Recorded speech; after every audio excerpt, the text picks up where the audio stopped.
Welcome to I news.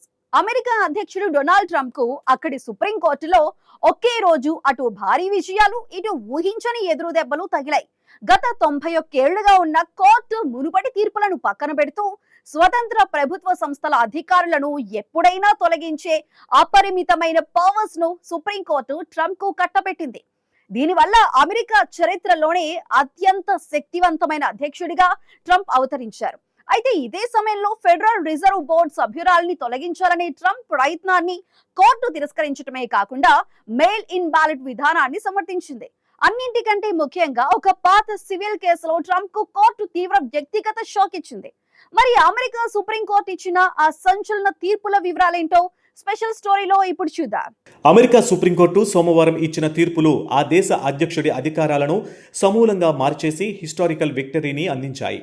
గత 91 ఏళ్లుగా ఉన్న ఒక చట్టపరమైన నిబంధనను సుప్రీంకోర్టు కొట్టిపారేసింది. గతంలో స్వతంత్ర ఏజెన్సీల అధికారులను తొలగించాలంటే సరైన కారణం చూపించాల్సి ఉండేది. కానీ 6-3 మెజారిటీతో తీర్పునిచ్చిన supreme court federal trade commissioner Rebecca Kelly స్లాటర్ను ట్రంప్ ఎటువంటి కారణం లేకుండా తొలగించడాన్ని పూర్తిగా సమర్థించింది.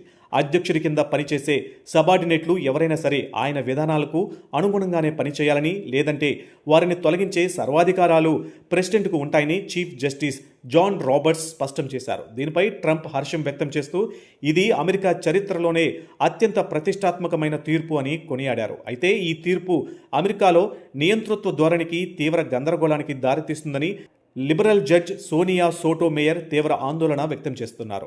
అయితే ఈ పవర్స్ అన్నీ ఇచ్చినా అమెరికా కేంద్ర బ్యాంక్ అయిన ఫెడరల్ రిజర్వ్ విషయంలో మాత్రం సుప్రీంకోర్టు ట్రంప్కు గట్టి బ్రేకులు వేసింది. Federal reserve board member Lisa కుక్ను లోన్ ఫ్రాడ్ ఆరోపణల నెపంతో తొలగించడానికి ట్రంప్ చేసిన ప్రయత్నాన్ని 5-4 తేడాతో కోర్టు తిరస్కరించింది. ఫెడరల్ రిజర్వ్ అనేది దేశ ఆర్థిక వ్యవస్థను శాసించే అత్యంత స్వతంత్ర సంస్థ అని, ఇక్కడ అధ్యక్షుడి ఇష్టారాజ్యానికి తావులేదని కోర్టు స్పష్టం చేసింది. సరైన విచారణ నోటీసు లేకుండా ఆమెను తొలగించడం కుదరదని తేల్చడంతో లీసా కుక్ తన పదవిలో కొనసాగనున్నారు. ఈ నిర్ణయంపై ట్రంప్ తీవ్ర అసంతృప్తి వ్యక్తం చేస్తూ తప్పు చేసిన వారిని ఊరికే వదిలిపెట్టేది లేదని సోషల్ మీడియాలో పోస్ట్ పెట్టారు. అలాగే ఎన్నికల రోజు తర్వాత వచ్చే మెయిల్ ఇన్ బ్యాలెట్లకు కూడా కౌంట్ చేయవచ్చంటూ రాష్ట్రాల చట్టాలను సుప్రీంకోర్టు సమర్థించడం ట్రంప్కు తగిలిన మరో రాజకీయ ఎదురుదెబ్బ.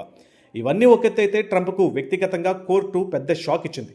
గతంలో రచయిత్రి ఈ జిన్ కారోల్ దాఖలు చేసిన లైంగిక వేధింపులు, పరువు నష్టం కేసులో న్యూయార్క్ జ్యూరీ విధించిన $5 మిలియన్ అంటే దాదాపు 41 కోట్ల రూపాయలకు పైగా జరిమానా తీర్పును పునఃపరిశీలించాలంటూ ట్రంప్ పెట్టుకున్న అప్పీల్ను సుప్రీంకోర్టు ఎటువంటి వివరణ లేకుండా నిర్ద్వంద్వంగా తిరస్కరించింది. దీన్ని అర్థం ట్రంప్ ఆ జరిమానా మొత్తాన్ని కారోల్కు చెల్లించాల్సిందే. ఈ నిర్ణయంపై ట్రంప్ తీవ్రంగా మండిపడుతూ ఇదొక ఫేక్ కేసని, అమెరికా ప్రజాస్వామ్యానికే ఇదొక పెద్ద అన్యాయం అంటూ ఆగ్రహం వ్యక్తం చేశారు. ఒకవైపు అధ్యక్షుడిగా అపరిమిత అధికారాలు దక్కినా మరోవైపు వ్యక్తిగత